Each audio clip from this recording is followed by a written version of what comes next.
Hi guys! Welcome to another day of thrifting. Ukay-ukay video muna tayo today.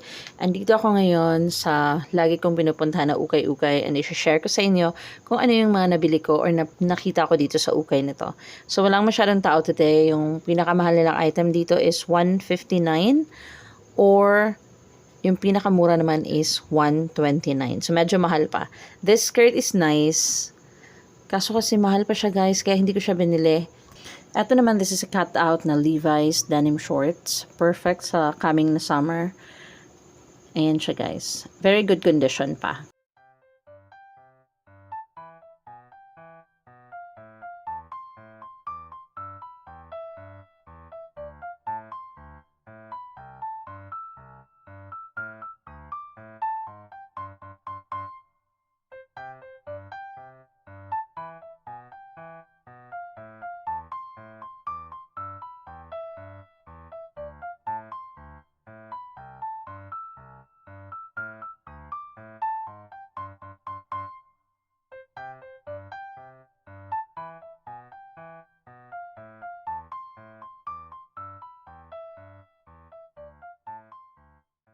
I also scored these two denims. Ito. This is Mercy Buko guys. My favorite brand to thrift or one of my favorite brands to thrift. And this one is Herbench. First time ko makakita ng Herbench sa ukay-ukay. Show ko sa inyo mamaya kung paano ko sila nakita.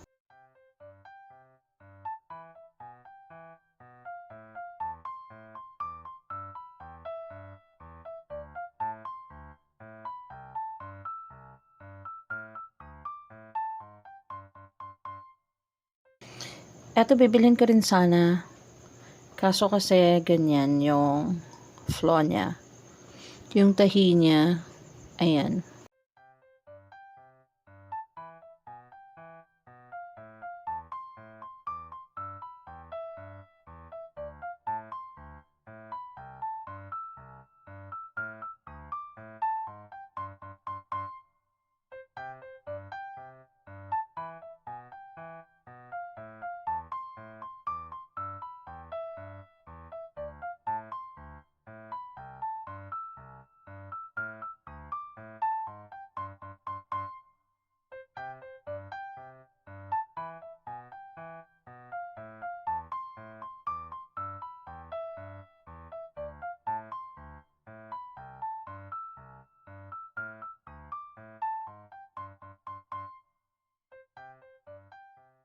Etong dress na to, look at that color. Tapos ang ganda pa ng quality nito guys.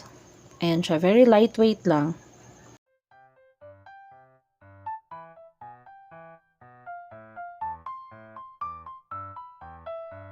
This Dolce & Gabbana na floral na dress, bibilhin ko rin sana. Akala ko brand new siya. Pero kasi yung tag niya is nilagay lang pala. Ayan. And then, meron din siyang flaw. Meron siyang stain, kaya iniwan ko na lang. This item, kaya ko siya binidyohan because some of my customers are buying this. Pero hindi ko muna siya bibilhin ngayon kasi mahal pa siya. Antayin ko na lang mag-sale. Alam ko naman wala rin bibili nun dito. Babalikan ko na lang siya.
ganyan, bes. Anong brand niyan?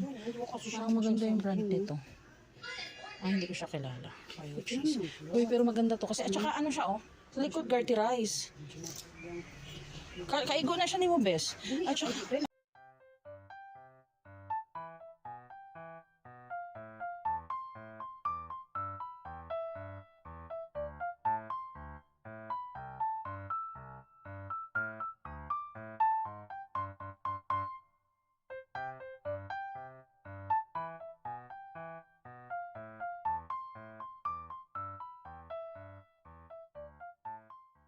another item na gusto ko sanang bilhin dito is this one. This is faded na wide leg na pants. Tapos meron siyang zipper sa baba.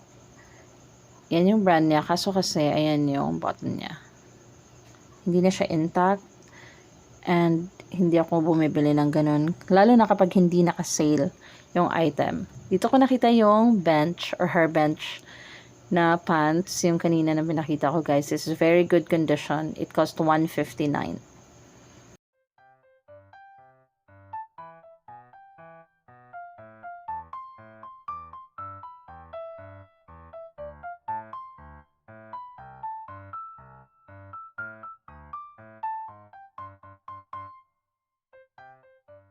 So this is where as well I found the pants na pinakita ko kanina. Ito yung Mercy Buku na may Lee. Para siyang collaboration. This is Button Fly. Kapag nakakita kayo ng ganitong pants sa ukay-ukay, you should buy it and you can sell it online as much as 700 pesos, guys. I bought that for $159.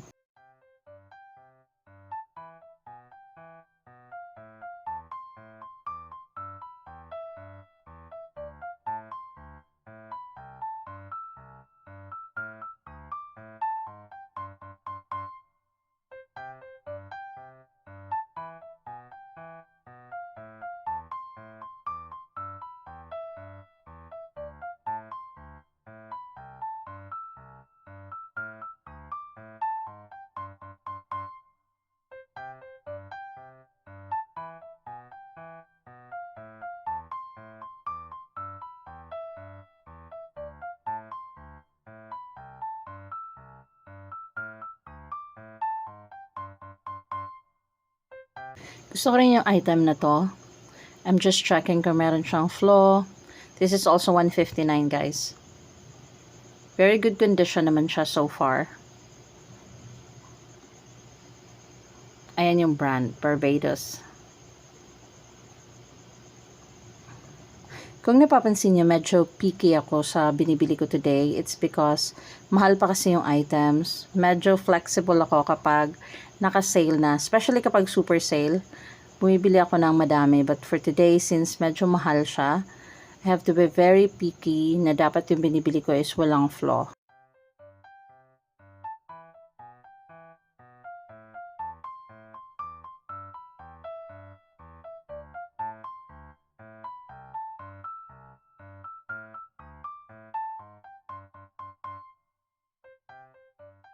This maxi dress is Gap. It's stripes.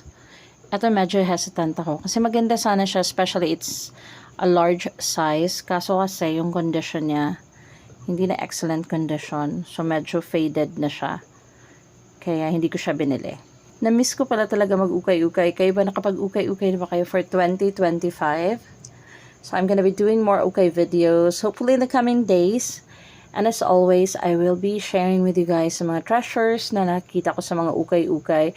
If you haven't subscribed to my channel yet and you love ukay-ukay videos, grocery videos, a little family time videos, please don't forget to hit subscribe. Thank you so much, guys, for those who've been with me for a while now. At sa mga bagong subscribers at viewers, thank you so much. Sobrang na-appreciate ko kayong lahat. Sa mga subscribers ko dito sa channel na to because they love ukay videos, huwag kayong mag-alala, maraming ukay-ukay videos coming soon for you guys. And as always, super excited akong i-upload kapag ukay videos. My love for thrifting will never go away. Thank you guys for watching. See you in the next one. Bye for now.